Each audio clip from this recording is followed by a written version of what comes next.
So, who are you? I believe myself.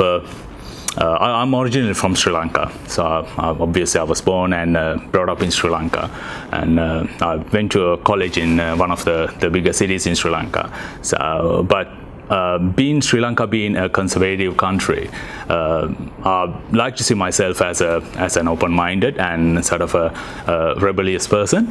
So I like to go out there and explore what's out there and sort of broaden my horizons. So that's one of the reasons I wanted to immigrate to a different country. So here I am in Australia. So it's been almost 7.5 years. Coming from Sri Lanka, I believe very much how I was brought up, and I was instilled with a good set of values. Start off with the respecting your peers and everyone else around you. So the same way, you treat them the same way that you want you to be treated. Going back to the question, who am I? I think I'm fairly open-minded, and I like the adventures, and I like to explore what's out there. So in life as well as in where am I living. When you talk to yourself, are you Anu or are you your full name? I've got my full name as I've got 8 names in my whole name. So please tell us. So if I go back to, if I just throw out all these the initials, this would be WWMMW, and then A, that's Anuruddha, which that people call me Anu, and Bandara Madhyaka. So in Sri Lanka, my real first name is Anuruddha or Anu, and I have a second name and there's the surname. But I've got the whole lot coming in front of my first name, which is known as ancestral names. So, but when I come to Australia, when you try to get your passport, in your passport always you put your full name. So I've got my first ancestral name appearing at the first. So that's naturally my first name in Australia. So, and it was a bit of a shock to me, and it's not a shock, it was a bit inconvenient. So I'm trying to identify myself as Anu or Anuruddha, but everyone here calls me by the first name, which is appearing on the passport, which is something else. But I think I've got used to it now. So officially my first name here is Veerasekara, which is the first name in my long name, and so that's how I'm going by. And that's what you prefer? No, I prefer Anuruddha, Anu, yeah. Because? That's what I've been called throughout my life, and I believe because everyone else has those the first set of ancestral names, so that's not really unique. So if I am to identify myself uniquely, I use my real first name. Right. Yeah. How complicated? It is. And that's true for every Sri Lankan? We do have quite long names, but it's a bit special in my case. I've got a fairly long name even to a Sri Lankan.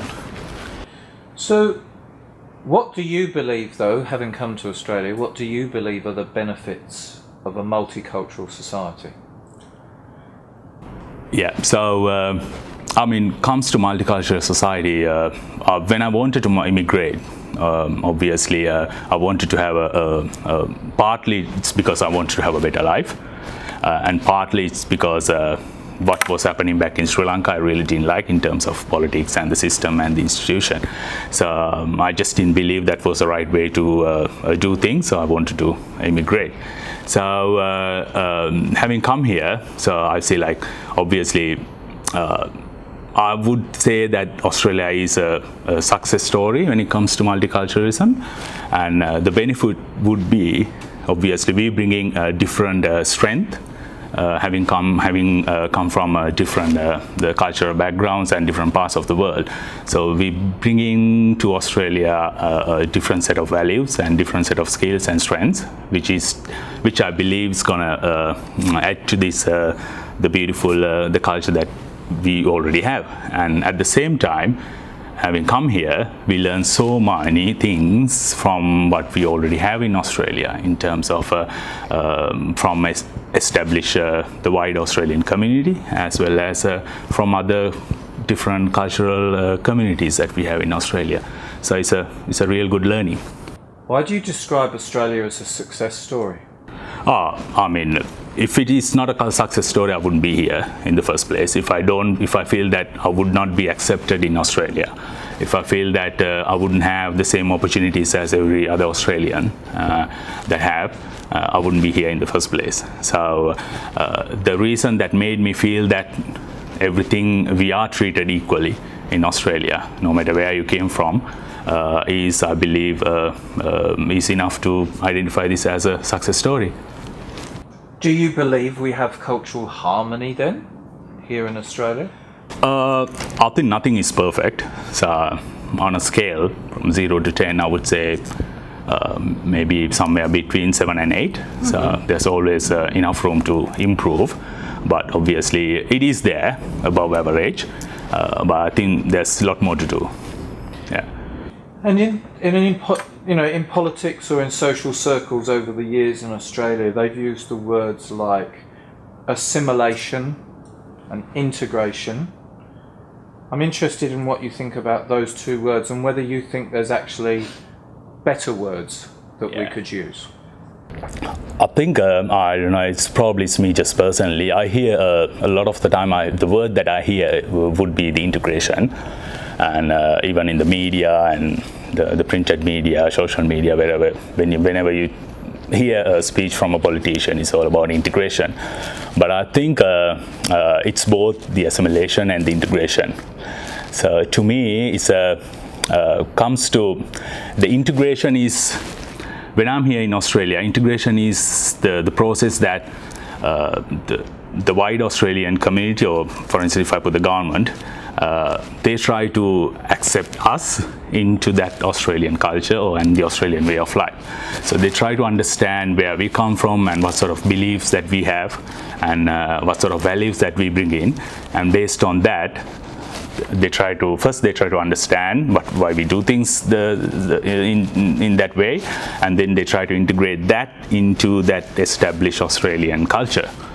So, but I think that'll take us only so far, the integration. I personally believe that assimilation plays a bigger role when it comes to the cultural harmony.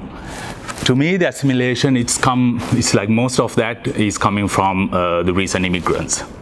So assimilation to me is that you need to believe that you belong in here, and to start off with. So if you don't have that belief, that nothing's going to work. So you should believe that this is my country, and this is where I'm going to spend the rest of my life, and this is where I belong. So you need to have that belief to start off with. And along with that, I think the rest will follow, like the respecting Australian values and the freedom of speech and the democracy we have here and the secular society we have here. So everything will come along when you have that belief. So that's, to me, is the assimilation. So I think assimilation is that's mainly for I would say the immigrants will have a bigger role to play when it comes to assimilation. And when you do that, even this program, I think, honestly speaking, I think this is part of the integration. So this is not so much the assimilation. Correct me if I'm wrong. And I just went through the list, and probably you may have some speakers from Australia. Yeah, so I think that's really important as well. So we get to know what's there in Australian culture. I think that What is Australian culture? I mean, to me, it's about the free country. So I mean, you're free to do what you need to do. You're free to be what you want to be, and basically you're free to spend your life the way you want to be within the social norms. So I think as for us as recent immigrants, it's important that we understand what's Australia and what Australian culture is. And with integration, I believe it's just a one-way traffic. I think we need to make it two-way lane. Okay. Yeah. So when you first came to Australia, were there any things that you struggled with a bit, or that were a bit different from your experiences in Sri Lanka, and you went, gosh? Oh yeah, I mean, even before I come to Australia, I struggled with the accent, actually, understanding Australians. I was in Malaysia before I moved here, working. I've spent 5 years in Malaysia. So I was naturally playing cricket, and we had in our cricket club we had a lot of expats, mainly Brits, South Africans, Aussies, and Kiwis. So I mean I could understand everyone else, but not Aussies. I don't know if it's something to do with those. Pretty much everybody who was there were from Queensland. I'm not really sure if it's got something to do with Queensland accent, but it reminded me listening to Ricky Ponting's the interviews back in Sri Lanka. I wouldn't understand a thing. So so that was I mean I had my application through to immigrate, and I thought that I've got to do a bit more to come and try to integrate myself, assimilate myself to Australian culture. So English obviously for whoever who's coming, if I don't have English as my mother tongue, if it's my second language, so obviously there's a bigger challenge presented to you when you come to places like Australia. So you've got to work hard and try to integrate yourself and assimilate yourself in that way in terms of the language. Yeah, so that was one of my the funny little challenge. And when it comes to others, not really actually. I came here with my family. I've got a little daughter, my wife, and we decided to immigrate. We were quite young back then, 7.5 years ago, and I didn't have a job, so it's just my permanent residency. So I had a fairly decent job back in Malaysia. So I was working for a multinational corporation, and I let go of that, and I had to take that plunge and move to Australia. So that was a bigger challenge, of course, and I didn't really have anybody in Adelaide. I've got heaps of my family and cousins in cousins and friends in Melbourne, but I didn't want to go there. One of the main reasons is that naturally you get drawn to your own the comfort zone. So I thought that if I do that, I wouldn't really experience Australia. So then I thought that I had one classmate in Adelaide, so I thought I'll move to Adelaide and see how it goes. Do you know anything about Adelaide? I know they call it a big country town. That's what those my Australian friends said back in KL. And about apart from that, yeah, no, nothing much. Just what you read and learn from Google. Yeah. And so I took a decision to come to Adelaide, and I thought to myself, spoke to my wife, and we thought that we'll give ourselves, a few months, couple of years, see if we can settle down in Adelaide, and then if not, we'll move elsewhere in Australia and see how it goes. Yeah. Whenever I've met you, I've always found you such a positive, smiling man. But do you believe that there are things that we don't talk about that we still do need to talk about when we talk about, you mentioned respect as well, about respecting each other's cultures. Do you think that there are the unsaid things that really we need to have those conversations, the difficult conversations? Oh yeah, definitely. And I think start off with the respect. You earn respect. Yeah, you don't expect that from someone else. So you earn the respect. So I think I'm pretty sad to see what's going around the world, and when it comes to the terrorism, the religious-related terrorism. And I firmly believe that we are, as Australians, we are pretty lucky in terms of geographically we are far away from everything else. So when that breaks out, so we can get prepared. So that's one of the advantage we have, and I think so we don't tend to talk as much as we should have, I believe, when it comes to the terrorism and certain other topics that we have in these days. So, but I think we need to open ourselves, and we need to toughen up a little bit and talk about these topics, and otherwise it's going to be a bigger problem in years to come. Do you find yourself labelled as a Sri Lankan? Oh yeah, I think stereotyped. Tamil tiger. Nah, I'm on the other side actually. But you know what I mean? Like everybody thinks. Yeah. Now I think people, like you said, when I say I'm from Sri Lanka, and everyone asks, how's the war going now? So I grew up with the war, and it was going on for 30 years, and I've lost so many friends and families to it, and we had bomb blasts right next to our college, and it just became the normality, and it came down to a point where you just, when you hear such thing on TV, you just try to figure out the number of people who got killed. So I mean, it's inhumane, but it came down to that.